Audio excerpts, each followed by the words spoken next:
Does he have it? Medeiros is going to get it. Oh, they're going to toss it. They haven't got it. He's on the outside line though, going into the fastest corner on the circuit. Surely this can't work. Dominic Ligner has got a sensational run outside line now though for the heavy braking zone. Around the outside goes the Audi R8. Look how much Miller's caught back into play. Exactly. Miller's still start trouble. He's not on second and change. All of a sudden, Miller's back in play. Can Barry do it? Big Barry's going to do it. Big Barry!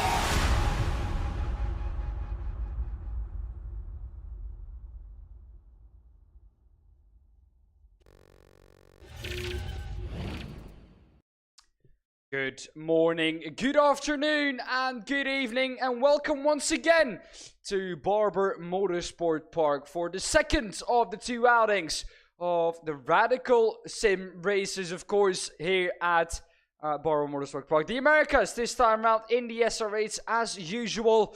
With me in the commentary booth today is once again Dean Biggles. Last time out, of course, at Sebring, it was a little bit longer, 3 times. The length of the race that we have here today. 30 minutes will be the length of this evening's race for the drivers. 9 drivers at the moment with us. And, well, it's going to be an incredible one around this Barber Motorsport Park. 3.66 kilometers long. This circuit, a track temperature of 24 degrees. Of course, located in the USA. A beautiful track, this one.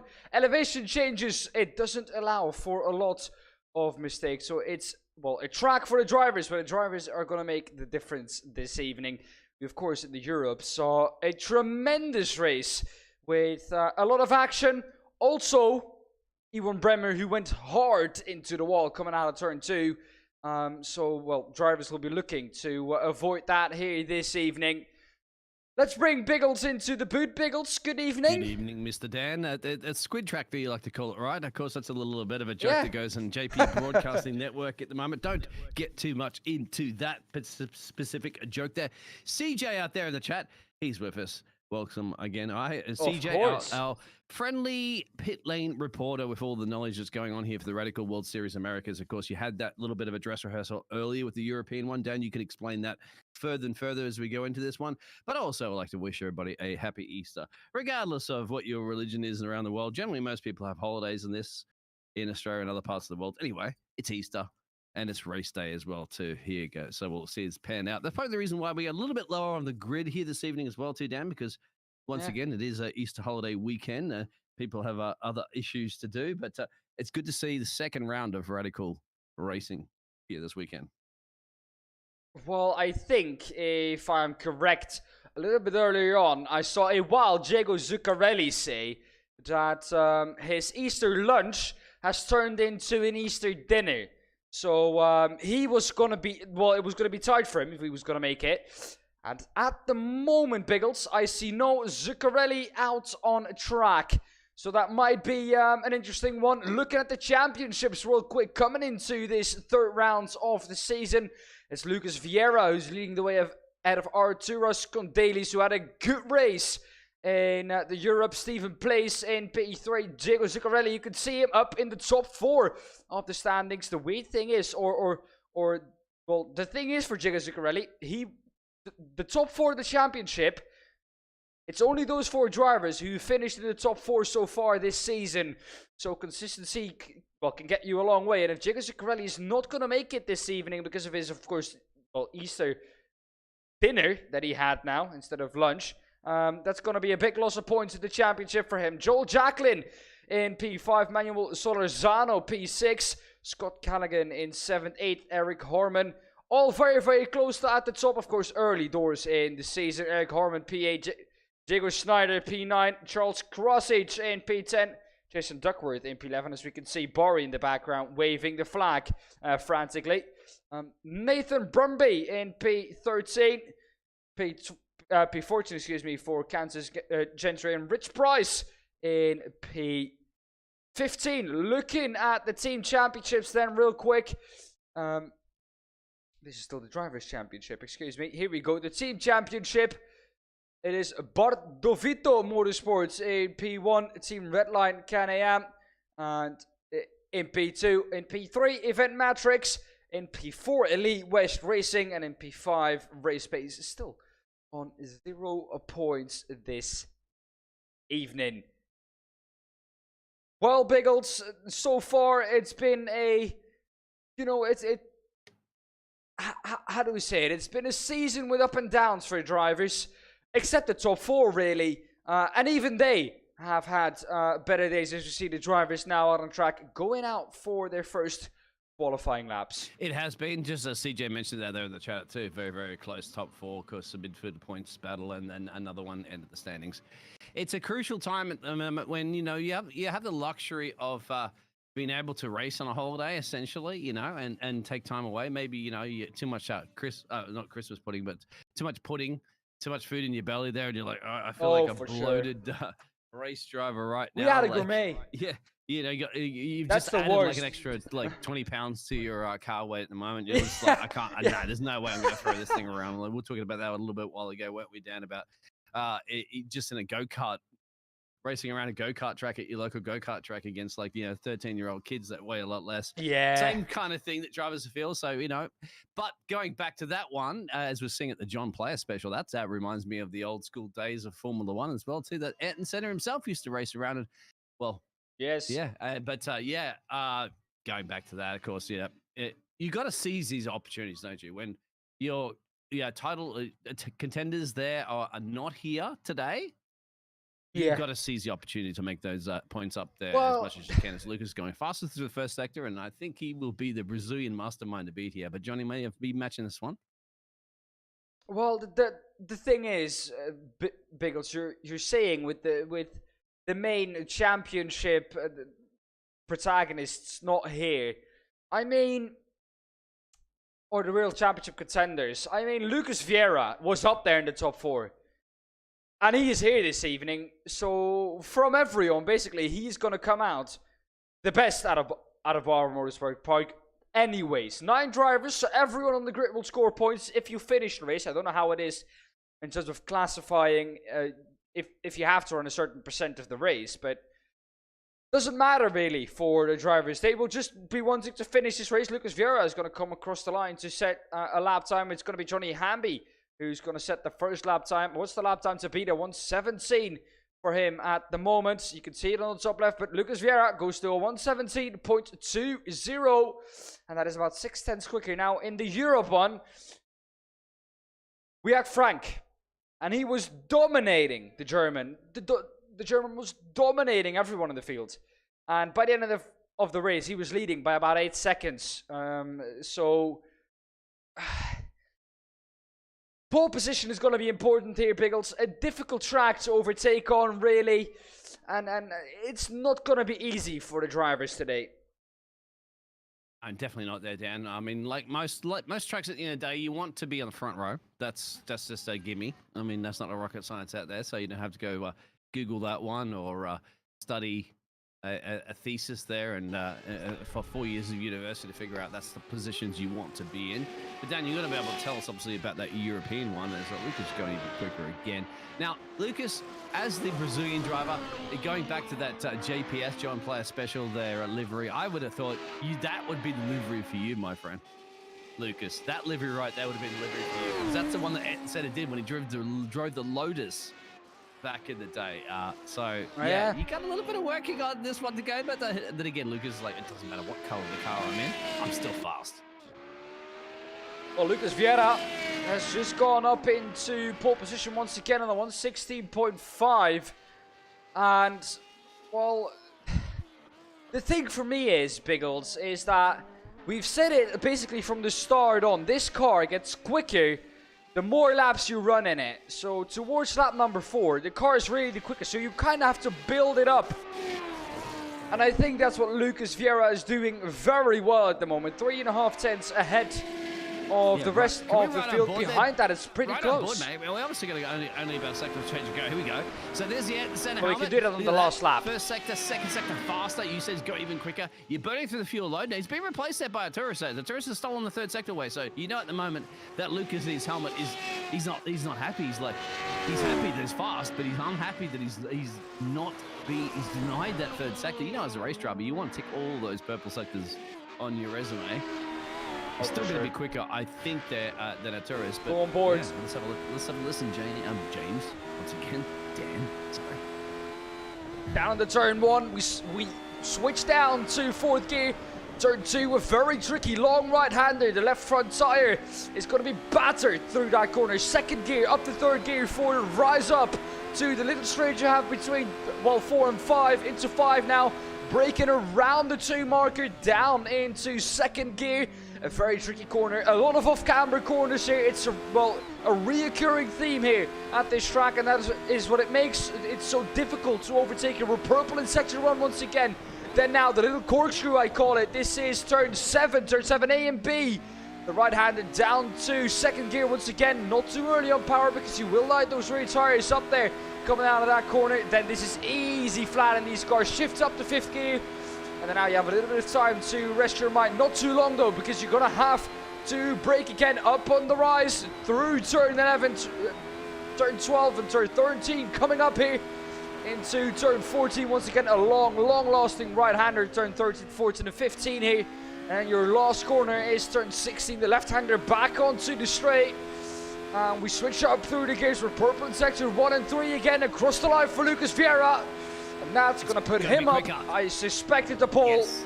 There we go, a 1:16.246 that is. So where did he make that mistake in that sector 2 there, Dan? Because as you were going it, it's that tricky section, isn't it? You'll nail it perfectly. It looked like, as you said, a little bit of wheel spin. I couldn't quite see it because honestly, I'm not a race driver, but it kind of like when you're talking about it at that point, I'm like, okay, maybe put it like upshifted or downshifted a little bit. He knows exactly where that mistake was made to go even quicker, but he nailed the 3 out of 4 purple sectors, and that still gives him on the top of the timesheets. Well, I don't think it was necessarily a mistake. If you're a matter of 2,000-3,000 slower than your quickest sector time, and that sector time is purple or just green, it shows up as yellow in the sector bars, and it doesn't really reflect what you're seeing. Zuccarelli, here he is, Diego Zuccarelli. He has made it onto the qualifying grid. He's going to get 1 lap and 1 lap only. Diego Zuccarelli has, he's rushed his Easter dinner and he's back out on track. We have 12 drivers here this evening. Diego Zuccarelli, the last of the drivers to set a lap time. Scott Galligan hasn't set a lap time yet, but this is going to be an interesting one. Diego Zuccarelli, he is out on track, Biggles. And he's going to get 1 lap and 1 lap only, if even that. Just a bit of a warm-up that lap at the moment there, Dan, just to get some temperature in the tyres and kind of get a feel of the track there as he's going to be making his way obviously around the final sector. And just at the bottom of the dip there, and then get on see a little kick to the left-hand side at the moment. You can see he's down in 2nd gear. And then this is when you just light up the gas pedal, push it through the metal if you absolutely need to. And let's go. Let's see if Diego can do something here for the Canadian driver. Well, he's got 1 lap in it. He cannot make a mistake or he will be starting from the back of the grid. There's the mistake. You can see it, Biggles. This car is so tricky on the first qualifying lap. You have to build it up. A little bit of a snap coming through the crest of turn 4. Down into the brakes into turn 5. Once again, down to 2nd gear. We've been through this all already. You can hear the difference. You can see the difference. How I like to say it, every track has a song, Biggles. Mm-hmm. Every track has a rhythm. And it kind of makes sense if you're in the car. If you listen to the really good drivers, they sound the same every time they come past if you're on a certain point on the track. And that's what I mean. Every track has its own song, and then if the car is not up to temps, if the tires are not up to temps yet, that song doesn't sound as good as it normally does, and you can see that with Diego Zuccarelli here. The car just doesn't want to grip as much as of course the SR8 from Lucas Vieira did in that 4th lap. The tires just not up to temp as much as they need to be. So I don't think it's going to be a lap that is going to be up there with the pole position times, but Diego Zuccarelli across the line, it's at least going to be a lap time on the board for him. And you can see 2.4 seconds back on what Vieira has been able to do. But if we look at his first lap, a 1:18.7, that is only 0.3 off of what Lucas Vieira was able to do on his first lap. So if that says anything, that says us that he's not far off. Looking at the grid then, because qualifying has come to an end. Let's take a look at how everyone will be lining up. Lucas Vieira will start on the pole position, as we've seen. Brilliant qualifying from him. 4 tenths ahead of the man alongside him on the first row, Stephen Place. Arturis Kondelis, who of course had a brilliant first race in the Europes. Starts on the second row in P3, Moncada in P4, Eric Harmon P5. We don't have time to look at it all because the drivers will already be ready, raring to go. They were quick today. Lucas Vieira from the pole position with green. It's not a good start for Stephen Place. It's going to drop all the way down to P4. Harmon goes down the inside of him too. It's a good start for Lucas Vieira though. Arturis Kondelis got up into P2 because of course you can see it. Place, not the best start for him. Well, kind of needed to find his way off his starting position, but he kept it in P3. So far, so good. Biggles, everyone through turn 1 safely. Into the harmony of the track at the moment, you can see a little bit of a battle brewing at the moment. A little bit in the back, that's Lorenzo there, and I think that's Callahan. And that's Scotty. You got to remember, Scotty, what an absolute launch there. The Australian's done it again. This time I really don't think it's going to be a penalty, but the 666 machine, the Australian, didn't get a qualifying time in there. Dan, he's already up into P6. He's halved the field just like that, sliced it right down the middle of the cake. And the cake, of course, being Scott Gallagher. Barber. What a drive from Scott Gallagher in that first lap. He's up ahead of us. He's in the pink car, the pink and black car. Here he is, Scotty. What a drive from the Australian. And, well, I think that this man, Jaco Zuccarelli, will be looking to do more of the same. Meanwhile, though, Arturis Kondelis tries to keep Lucas Vieira honest. But let's be honest here, Lucas Vieira is bolting at the moment. 6-7 tenths at the end of lap number 1. If he can keep that up by lap number 2, he's going to be clear by 1.4 seconds at 122.057. That is a quick first lap time, Biggles. Yeah, well, he once Lucas gets up the front, everybody else is going to keep him honest. That's the thing, isn't it? Because he's just a big mastermind this track class. He's put this thing in pole, no problemo, and with a nice margin of a gap there. But it's up to Arturis Kondelis there to do something about it. Keeping him honest. Also bringing Stephen Place back into play. Don't you count out Stevie as well, too, even after just dropping 1 place and he's at the start of the race. Stevie is definitely a driver you don't want in your mirrors there for the Canadian. For sure not. Steve is quick. And he did prove it last time round with an incredible performance at Sebring, of course, for him there. And, well, he's looking to do more of the same. Once again, pick up a podium here. At least he's now in P3. Lost the position from the start. It could have been a lot better for Stephen Place, and he's going to try and look to get back up the back of Kondelis, but Kondelis not slow at all. Manuel. Keep it Meanwhile, on the up Colombian ahead. driver at the moment, P6 and P7. Here it is. Is this the one? That's Yeah, Richard Hurd in the background as well, too. So there's Manuel, there's that Colombian driver, and there's Richard. There it is, side by side. The American versus North American versus basically South America. Side by side action all around here. Welcome along to the SR8 Americans. Down into turn 1, Richard Hard has gone down, or has gone up into P7, and Solorzano's gone down into P8. Solorzano under pressure already from Jaco Zuccarelli, Canadian trying to make his way forward. Of course, after having a very long Easter dinner. I think we mentioned that about 5 million times already in this broadcast, but that's the reason why he did not set a good qualifying time. Only had 1 lap in qualifying, up into P9 for him. He will be trying to get a feel for the car right now. And, well, he's up into P9, already gained 2 spots from where he was before. But he will be looking to gain much more to keep his title contention really up there at the top. Meanwhile, John Moncada under pressure now from Scott Gallagher in the pink and black car, the number 666. And Scott, he's done a great job to get up into P6. And, well, he's not done there, he said to us. I want more, he said. Well, he's 666 my friend. He's already got the number of 6, but he wants number 5 at the moment. She's like, what's 1 less than 6? Number 5. Well, 6 is all along. 666, P6, and 6 positions gained. Oh, there it is. Yeah. You know what, mate? You got it, Scotty. You got the 666s. I don't even change anything right now. Then again, 26 minutes. He's going for it. As Lucas sets the fastest lap going even more. There's a gap of 1.4 seconds currently at the moment to P2. And this action at the moment. The Australia. Remember, we thought, he was super quick in one of those launches previously in one of the events, but that was deemed as a drive-through. This one must have been a brilliant launch, and maybe we get a little bit of a breather at the moment there, Dan. We could probably go back and have a look at these fantastic race starts. I want this man's clutch. I don't know, whatever it is, but I want to steal the clutch from his car. He's definitely got a great clutch. Look at this. Oh, look at that. 1, 2, 3. Just like that. Goes around the outside. But that's 4. That's 4. Gonna have a proper look at it from the start. Here we go. Ignited Wow. this one. No wheel spin. Full speed. He has launch control, Biggles. He must have. We're gonna have to scrutiny this car later on. There's something he's doing that's brilliant.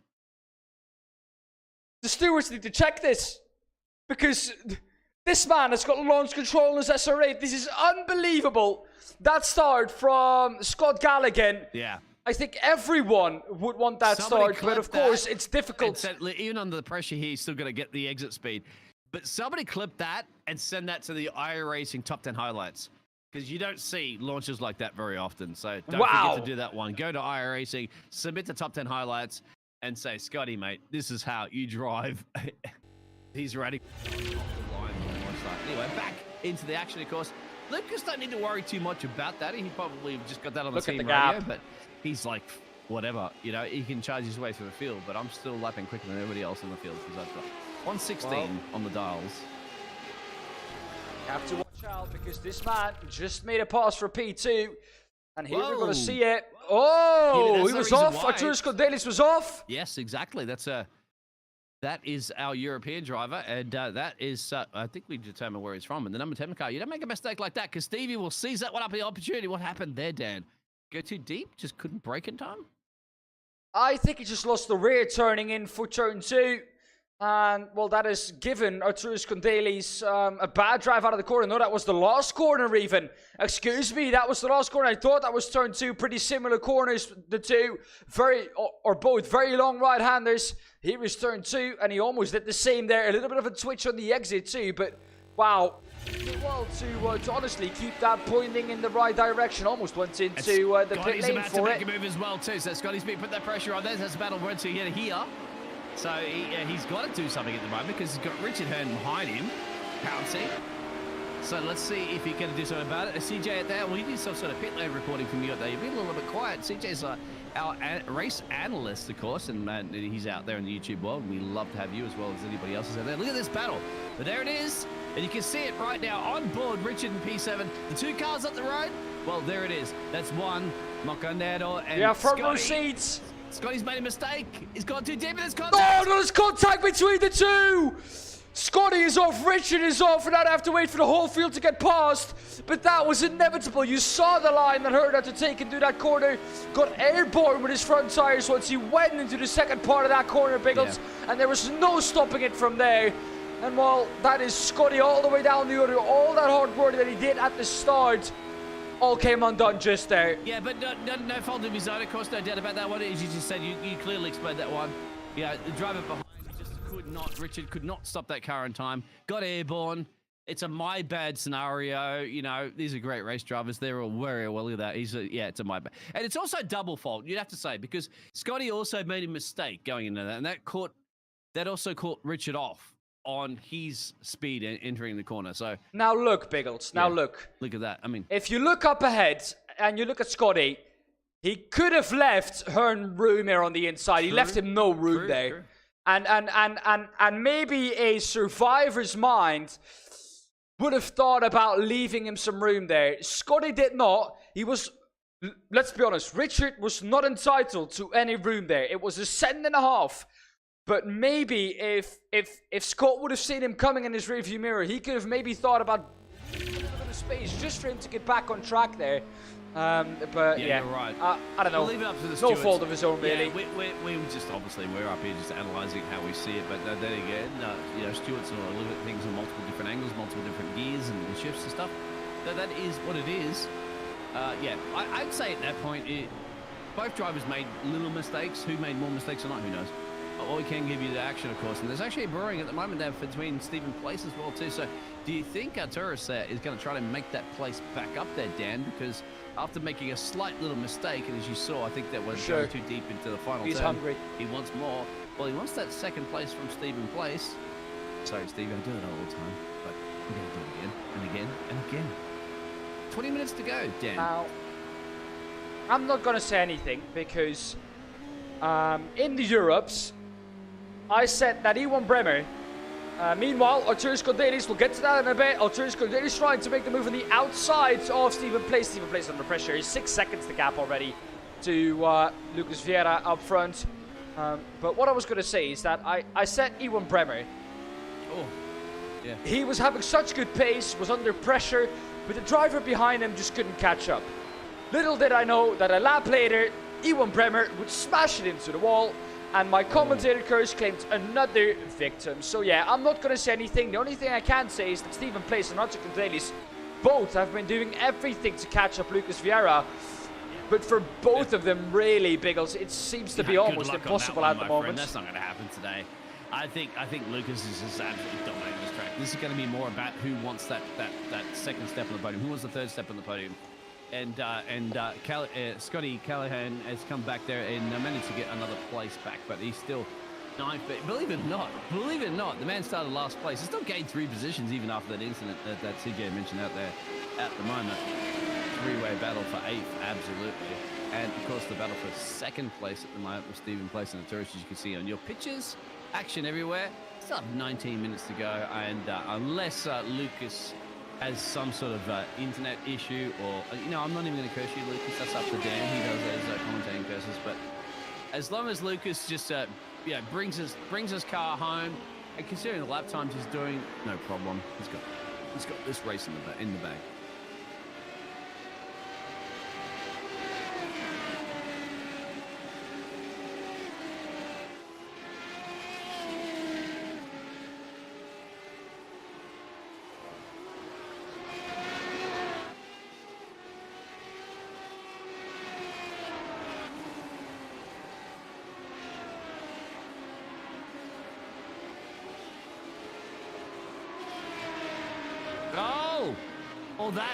All that, Dan.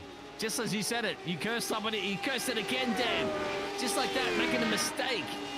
And you cannot make a little bit of an error. Great collection there, Stevie. Great collection to keep that one on the track somehow. But yes, that was a Code Brown moment. SOS. And also, not to mention the Australian driver, Tom Scotty's also made a little bit of error earlier as well, too. So he's dropped back to pot last at the moment. Well, the other two dropped out of this race, Richard and Johnny. Yeah. That's what you mentioned, isn't it? When you hit the loud pedal, that car just screams a little too loud. You can't hear anything. You're deafened. Oh, was it? Ah.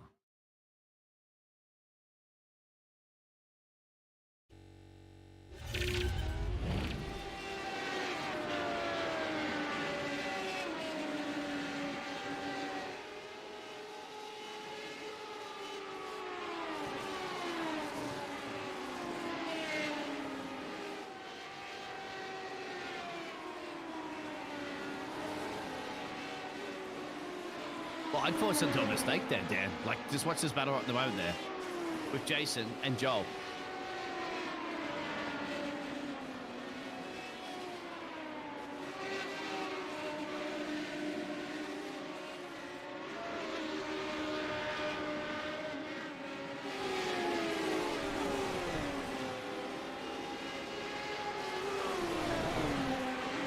Yeah, but the beauty of this one, Dan, is the fact that everybody's going to be tuning in, of course, to the JPB. They're going to be into motorsport at some point in the future, or even entering into motorsports, and they're going to be far more entertained than ever be in like real F1 and stuff like that too, where it's trying to branch out to millions of people who are starting to learn the sport there and understand it. We can explain that one. We can answer your questions out there in the chat too about any of this. Yeah, it's difficult, but it's so great to see these mental psychological games at play, because it's, as you said, it's hard to overtake, but this is what the tools that they have at their disposal. They're not going to have things like breakdowns in cars and stuff like that, or being Ferrari, not having enough power in your car, or having pit stop failures and problems. This is all just against man and woman versus machine versus track, and that's how it is.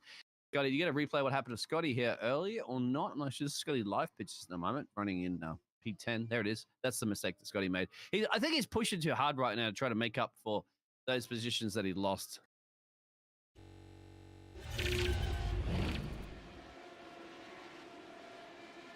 Oh, you have too, Dan, into the pit lane. We won't talk about that one, will we? There it was.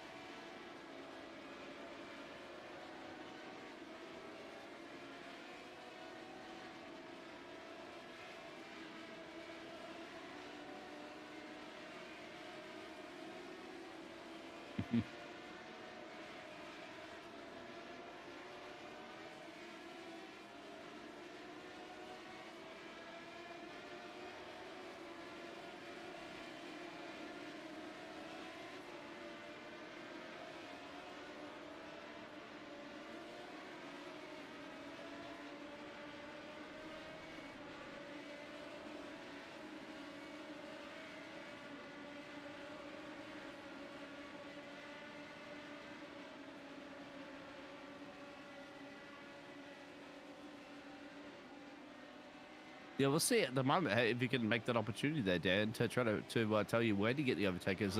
Lucas Vieira just goes even quicker again there, Dan. Don't even worry about that. He's just at the fastest lap right now with 14 minutes to go. That man's going to be even quicker and quicker. But I want to see this overtaking opportunity you mentioned. Like, is it possible? Yes, it is. Can you do it very often? No. And how do you do it? Well, Diego, maybe you could be writing the textbook of overtakes around here at Barber.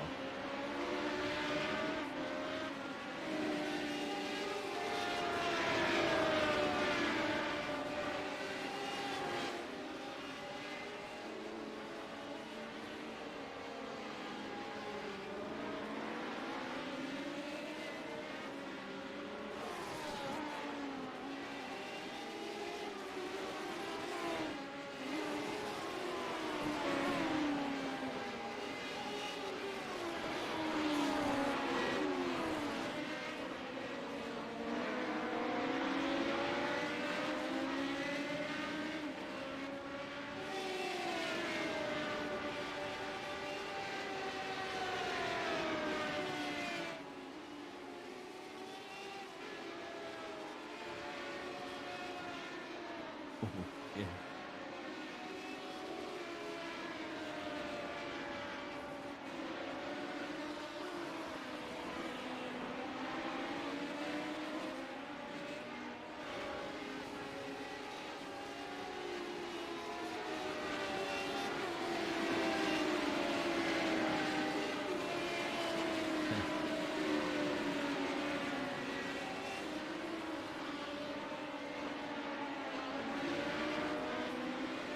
That's why they say, Dan, if gap car, you've got to go for it.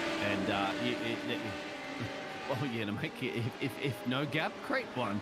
Exactly, as you can see at the moment, these mind games. And I'll tell you what, right now, it's a three-way party because the Thunder from Down Under is just brewing in the background with Scotty, and we know Scotty's quick. That's going to be the key between these two drivers at the moment there. That's Joel Jacqueline there and Jason Duckworth that we're riding on board with. Just trying to find a way around. And speaking of that one you mentioned there, Dan, well, I have to say, well, we'll talk to the boss or, in fact, anybody else there on the YouTube. Well, go back there and if you watch that race and you watch that overtake that Dan was mentioning, clip it. Because, obviously, that's not an easy thing to do. And when you can do it right and perfect, just like that. Oh!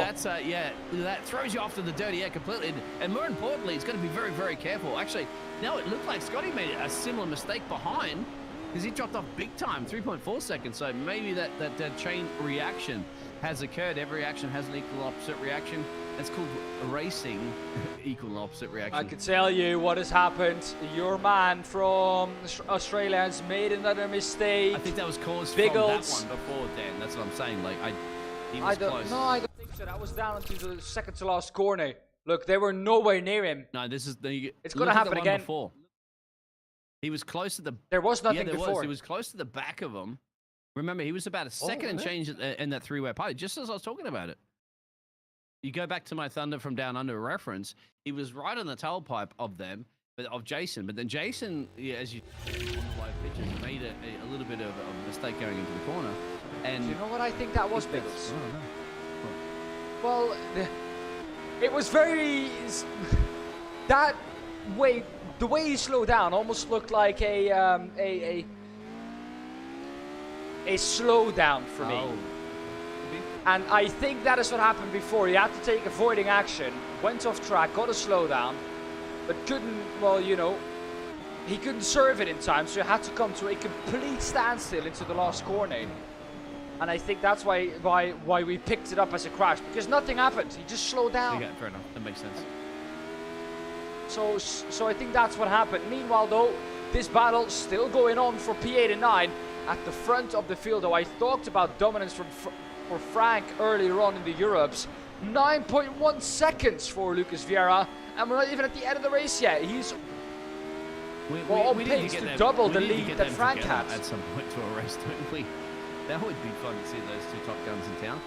Frank's quickest lap, so the quickest lap of the Europe race was a 15.66, I think, or a 15.77. What's his iRacing? And then 16.16 at the moment from Lucas. But what's his iRating? What's his iRating? Because Lucas's iRating is a when then again 6.6 is. Remember iRating? Didn't have a look at it. Well, 6.6 and 8 point something. Okay. There's really a big difference between those two. They race against each other anyways. Your top split anyways if you have that that R rating. Once again, Doug, we're going again. Jason, look at that. Didn't scrub a lot of speed off. So to me, it doesn't seem that bad. But here it is. Also here, he gets a great. He should get a better exit here, right? But he's got to swing up to the left. That's the thing, and then get on the power. And there's a spin in the foreground, and that's actually Diego. So Diego's got around. This is exactly right, CJ out there. A race of attrition. What's happened to Diego? Is he grass as well? There we go. Oh, keeps it on the wall. No, he does not. Just a little brush onto the wall, and another good one for or another brush for just for good merit. And another one bites off he goes again. There we go. I feel bad saying that to drivers because they're out there putting their heart, blood, sweat, and tears into this. Well, it is true. This track is so difficult, Biggles, and so many drivers have been caught out this evening, and I don't think he's the last one to be caught out by the track here. Not 8 minutes to change the go, especially as the tyres start to get warm, heated up. The drivers also try to push a little bit more because they're realizing the time is not really on the side. Look at that. Once again, completely different racing line there from Jason going into those turns. Now we did scrub speed off though, Biggles. Now he is a bit slower. Absolutely, look at that. Looking at your timing tower at the moment, it's no longer an orange. When you're in the yellow, that means you drop a little bit. If you're in the white, well, you're over a second. Steve Place at the moment's been in and out of that one. It gets sometimes down to the orange, which means you're now about half a second. But every single time, our European driver has just kind of covered him off there, just keeping Stevie at bay. Lucas is still wondering, is there anybody else on track at the moment? Lucas, there is. You're just leading by 10 seconds, so don't worry about that right now. Lucas Vieira, 10.3 seconds at the moment. What a drive from him, and you know, it's been so great to watch, honestly. But like I said in the Europe one, where do you want to have the battle the most? Jason's gone off. Jason Duckworth's gone off. Joel's gone off, but they had contact. Check that one out there, Dan. Joel and then Jason, and now jump back to P9 and P10. Just like that, there's been an off-track excursion between the drivers. And there's contact for sure. There had to be. And look at that. There goes Scotty. Straight through. So what's happened here? Oh, too much speed. Oh. Joel Jacqueline had nothing to do with that. Yeah, that's Jason going way too deep. Couldn't hit the brakes in time.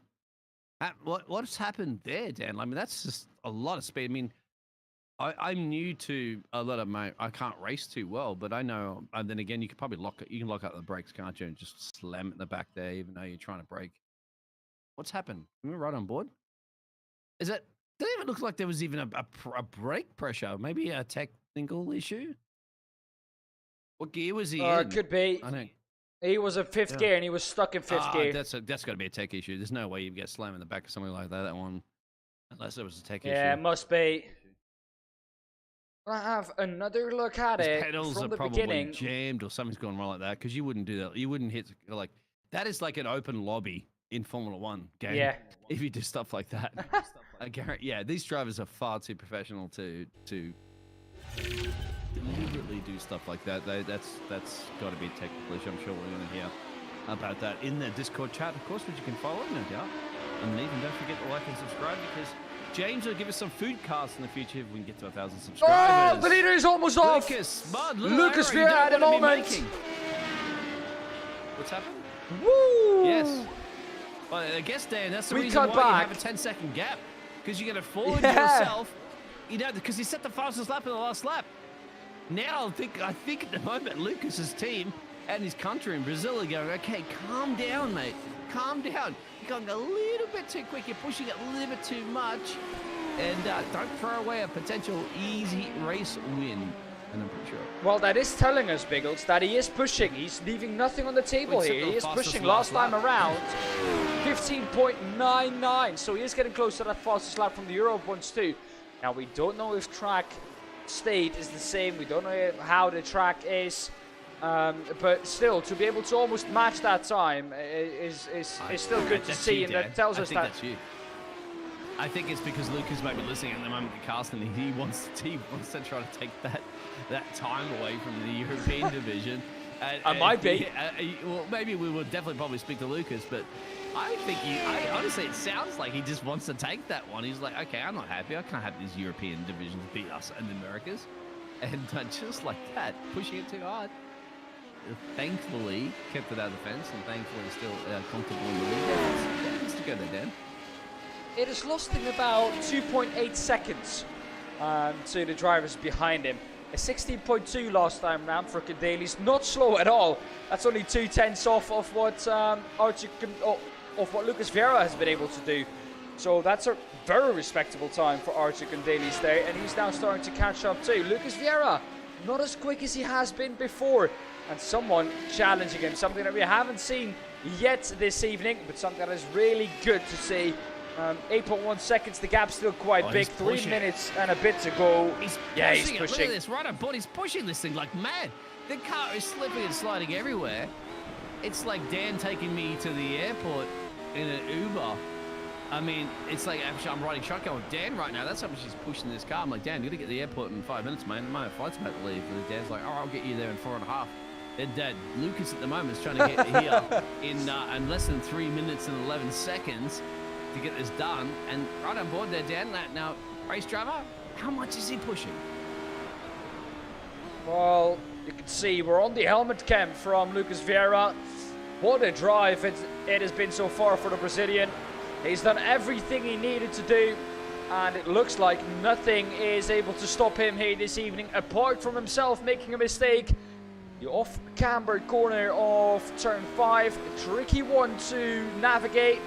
What a beautiful view this is up through the gears up front. We can see a little bit of traffic. I think that is Jason Duckworth, who's come out of the pit lane just a few moments ago. Of course, you saw him have that incident with Jacqueline, I think, and he had to go in for some repairs. But Lucas Vieira, it's been a champion's drive for him, and he's shown once again why he's worthy of being in that title fight here this season. Still 2 minutes to go. I'm not going to commentate a curse him yet. I can't. It's fine. Or yet, I don't want to commentate a curse him. So no, look at the exit speed here. Look at the way he's not fighting the car. See how the steering wheel at the moment is like just steady out of the corner there. No snap, no oversteer. Just cool, calm, and collective. Now let's see how he approaches their braking just after the 1 marker, and then turns it slightly into the left.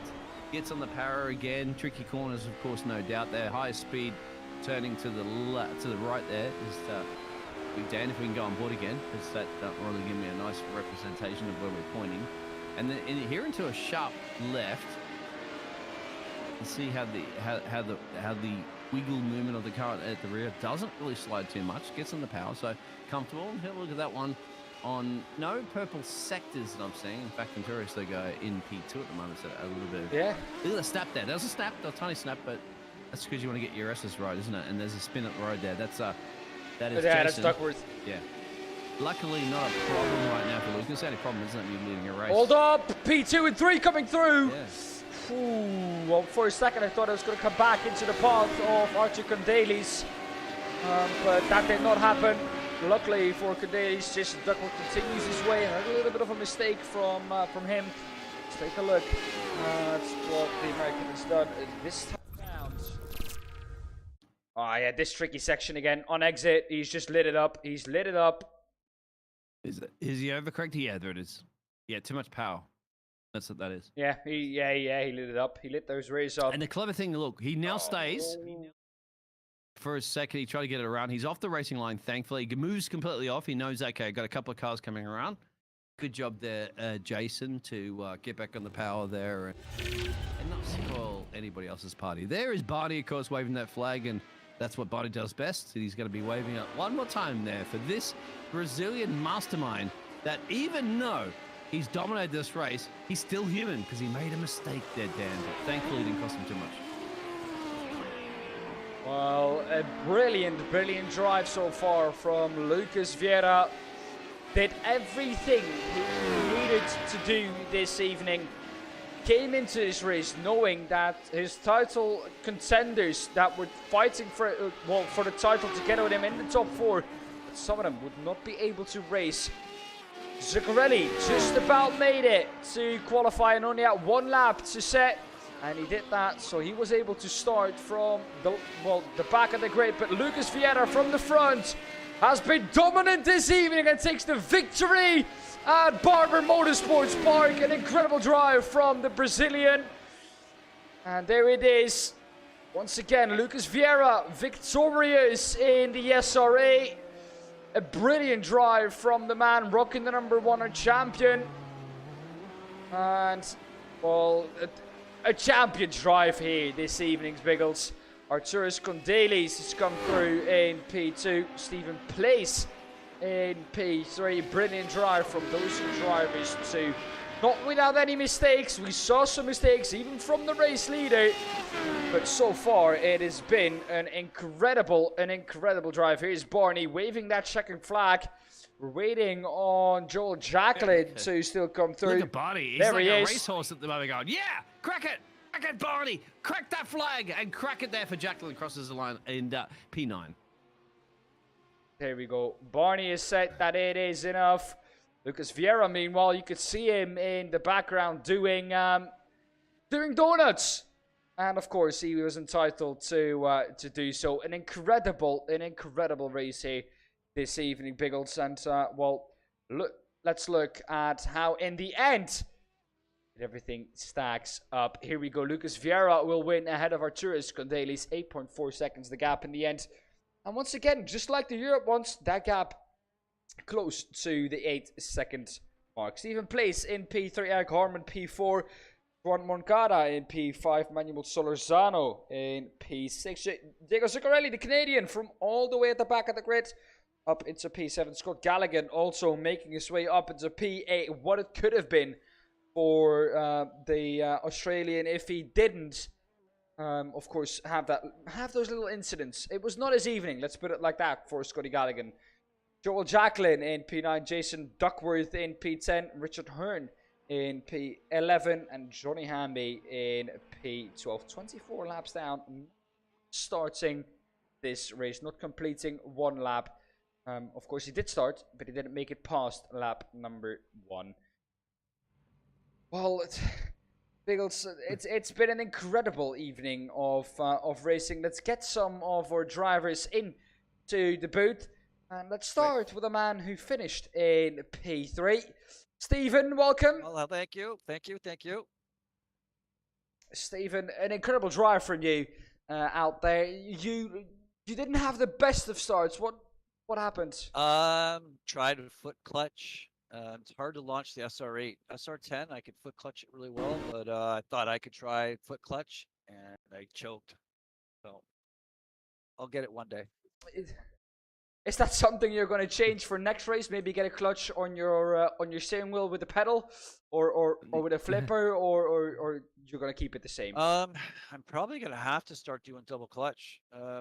The SR10, I was really good with the foot clutch, but it's like a motorcycle here. Rev it up, dump the clutch, and it's one or the other. So, Stevie, like you're talking about, you know, there's a choke, right? You're talking about the clutch and choking it, whatever. It's a choke. You engage it so that the engine can actually have a little bit more air intake and stuff like that. You don't remember the old school cars? You got to pull that little lever out there. Yeah, that just cost you that one little place, didn't it? Essentially, and then you had to keep battling for the rest of it. And you know for a fact that we'll talk to Lucas in a minute. Out of range, out of touch. But that P2 was probably yours, of course. Apart from that race start, really, the other day, wasn't it? yeah, my starts at the SR8 are not very well. The choking is me, not the car. But no, congratulations to Lucas and Arturas. It was I finished better than I thought. And thank you for the broadcast. You guys do a great job. Thank you. Well, without you, Stevie, there is no broadcast. So Exactly. as well as other drivers, congratulations, my friend. Points certainly with some of the other Top Guns not being here in town on our holiday. Dan, who's next? Well, Stephen Place, thank you for your time, and congratulations on your podium. Thank you. Stephen Place, of course, third this evening. Next into the booth is the man who, in the end, was one position short of finishing P1, but it didn't quite look like he was ever going to be able to challenge the man at the front, Lucas.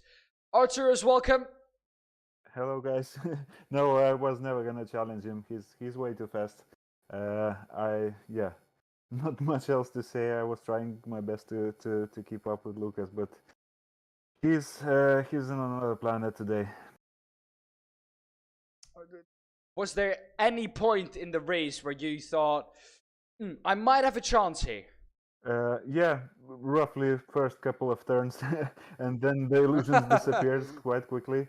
Yeah, no chance. Did you get that? Did you get the radio call about Lucas making a little bit of an error a couple laps towards the finish? No, wasn't aware of any error. I just saw on the relative box that all of a sudden he got a little closer. I assumed it was an error, and yeah, was it an error? I have no idea what happened. How's your heart rate? Did it increase a little bit and go, okay, this is a chance, this is a chance. He's made a mistake. He doesn't make mistakes very often, but here we go. I think you did actually put a little bit quicker lap time on that one as well, too, trying to seize an opportunity. But unfortunately for you, Lucas managed to get that thing back on track. Any pressure you felt from Stevie behind you, P3? I felt like I was giving him pressure. I was very proud of his spin, to kind of force him into mistake, and I thought he was done. I thought he was in the wall, and I kind of celebrated a little just to realize he's only 1 second away from me. So it was, from then on it was a lot of pressure from him, but on the final few laps he kind of let me go, and yeah, that was a relief. But it's never a relief on this track. It's you can you're never finished until you're finished around here. It's such a constant dancing with the car on this track. It's blind everywhere. Unbelievable. Well, Dan was saying in the broadcast earlier, if you re-watch it back, it's about being in harmony with one. There's a particular song with a track Dan was mentioning. I know a song in my head right now, but I won't repeat that on air with this track. But yeah, so really, what else could you have done today to beat Lucas? Put your car in pole? No, I should have practiced more, I guess. All the experience that I've gotten this track, like in my life, was 30 minutes before the Euro race, so I was still learning. In the European race, I was still sometimes confused whether it's left or right, So. Oh, and P.S. Well, just to let everybody know, of course, because the European race was a little bit early, you can catch up here on the JPBroadcasting network. Where did you finish in the European round? It was P5, I believe. Okay. Yes. 5 for Arturus can daily stay. Well, he did 4 better today, this evening, and he finished it in P2. Arturus, I think, in the end, the most you can get out of it. Oh yeah, for sure.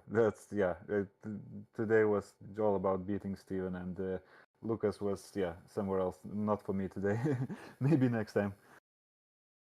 There we go. Arturus, of course, finished in P2. Congratulations with your podium, and thank you for your time. Thanks so much, guys.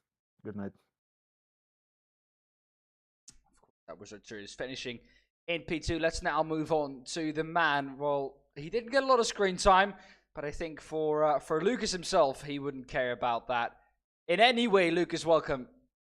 Hey Dan, and thanks. Yeah, it was a good race. It was hard to keep the focus. It was a bit lonely race, but at the end, I managed to finish in P1. I made a little mistake at the end, trying to push the fastest lap of the race, but I don't know. I think I had the fastest lap, maybe. I don't know, and that was it. That was a good race.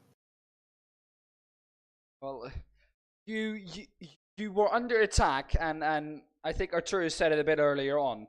You were under attack for lap number 1, and then after that, you just bolted, and you made one mistake the whole race, and how did that mistake kind of happen, that you just lose the race? Because that is what it looked like for us in the booth.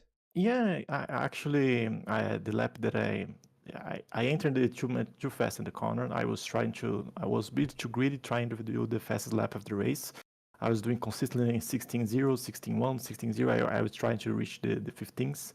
And once I entered the corner, the delta was green. The optimal, I was faster, 1/10 faster than my optimal time. So I was too greedy and tried to brake super late, try to get the fastest lap, and was when I lost over here. And Lucas, I have a question about this, because if you watch the stream back, I'm not sure. For one question I want to ask, were you listening to us at all during your racing as a broadcast or not? No, I wasn't. No? Okay, No. that's fine. So that'll answer one question I wanted to ask, because Dan and I were talking about the European times earlier. And Dan, what was the European fastest lap? It was a 14 something, right?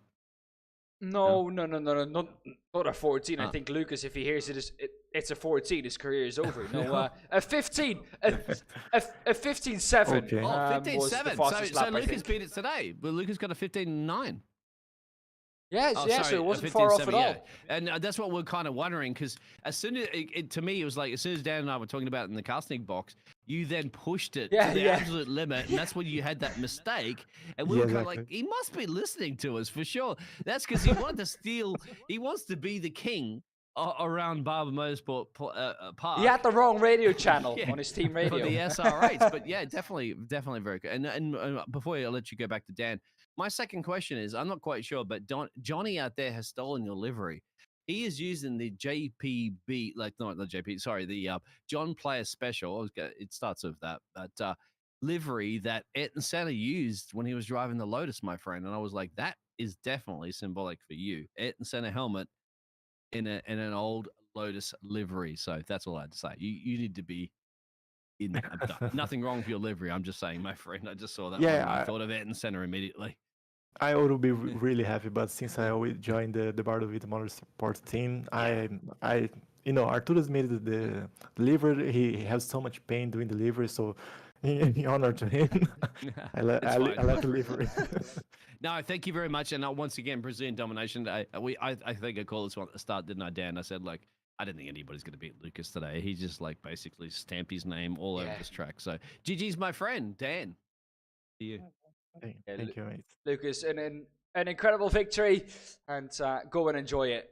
Thank you. Thank you. Good night, mate. Lucas, of course, our winner this evening, Lucas Vieira. What a drive from the Brazilian Biggles. I think all in all, a great evening of racing. Give me one sentence to sum it all up. It's too quick. Okay, there we go. I want more. It was too quick. It was over before we even started. I'm like, surely we have another race, don't we? This is more than one sentence now, but that's all I can say, Dan. I'm summaring it up right now. It's too quick. Well, we will have another race, but that will not be this week, Biggles.